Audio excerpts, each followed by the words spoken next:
This is my U-Sweep pack. This is made in Sweden, and this is something I've been looking for a long time. I think actually until recently it didn't really exist, but a backpack that isn't terrible. It actually works with what you want to do. Now, for you young guys, you might be able to be just happy to jump on your moto and throw any old pack on there and a bunch of tools or whatever and go along. But what I found out is when you get older, if you want to be able to compete with them on that level, you need to start cheating. And the nice thing about it is typically you have the money to buy the equipment that you need to give you an advantage so you can just hang with them. That's kind of the reality of the whole thing. So what this is a ultra light, very capable survival bag for me when I go out and do big loops on the moto. We're getting ready to do our annual Big Fuji ride, which is the hardest thing I've ever done, and I've been training for it for quite some time, and I feel like I'm strong enough to do it now, even though, you know, coming off the broken leg. But I wanted to put together a pack that was very, very light, but also could sustain me if I had to spend a day or two out in the wilderness. You know, hopefully not. So let's pop it open. This is well, actually, let's put it on. We'll just do this in one video.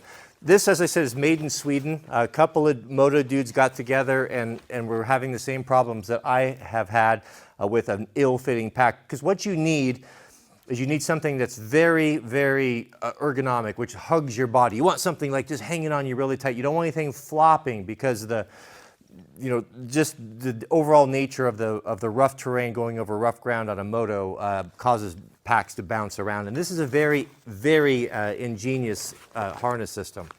So, terrible name. Underneath this bag it says "No Dancing Monkeys." They call this the "No Dancing Monkeys" harness, which I believe something must have gotten lost in translation, because for those of you who are not Swedish, I'm talking to the Swedes, the U-Sweep guys, that's really cringe.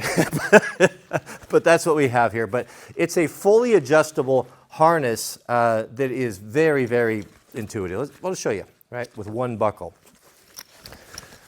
So I don't carry tools on my back anymore. You know, these you're standing and sitting and standing and sitting, and every time you do that, you've got to lift that additional weight. If you've got heavy tools in there, no more. The tools that I need to work on the bike, my kit is kept on the bike. I stuff it all in little bags inside the airbox. So in here is just my microphone's going to get all messed up. In here's my survival kit and comms and medical gear. Look at how well this hugs the body. These are elastic, so they've got a lot of stretch in them, and you can adjust them infinitely. So you can adjust the lengths of them, so you can lengthen them or shorten them, whatever you want to do and fit. So if you need to go over an enduro jacket or anything, but a very good riding position and a good design.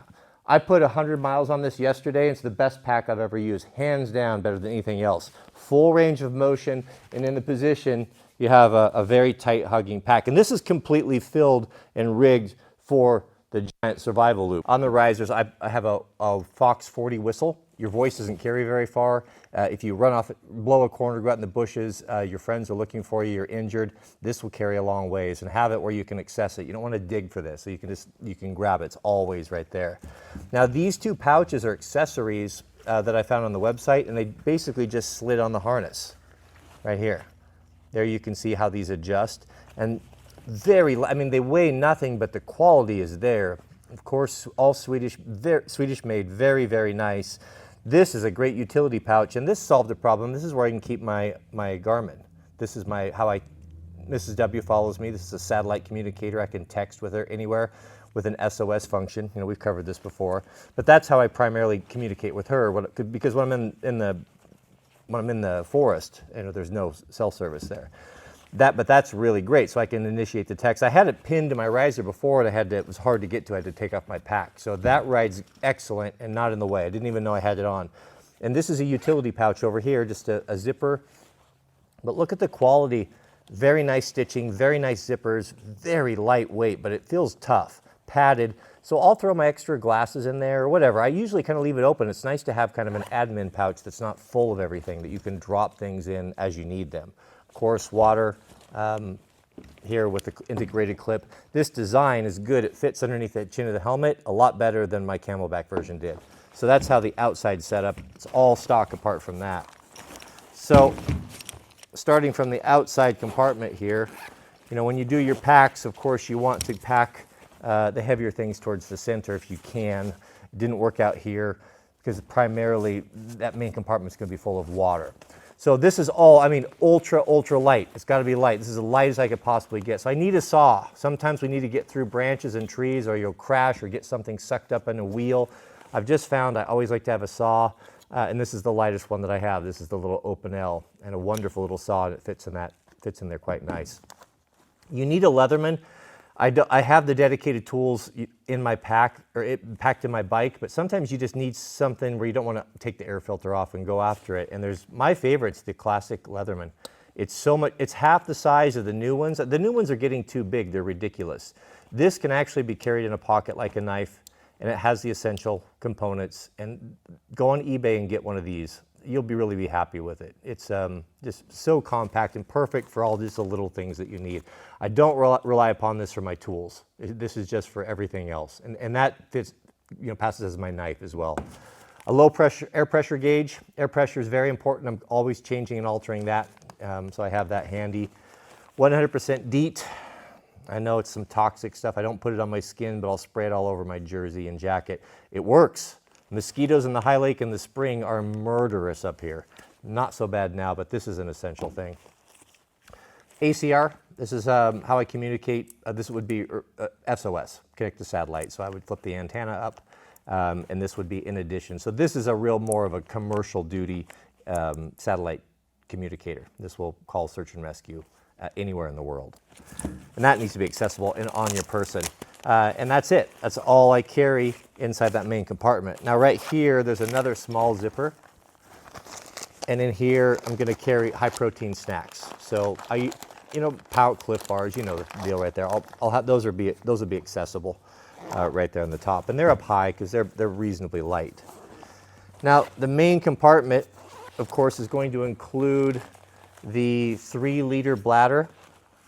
And this is I supplement. So I usually drink on a big ride like that 5 to 6 liters of water.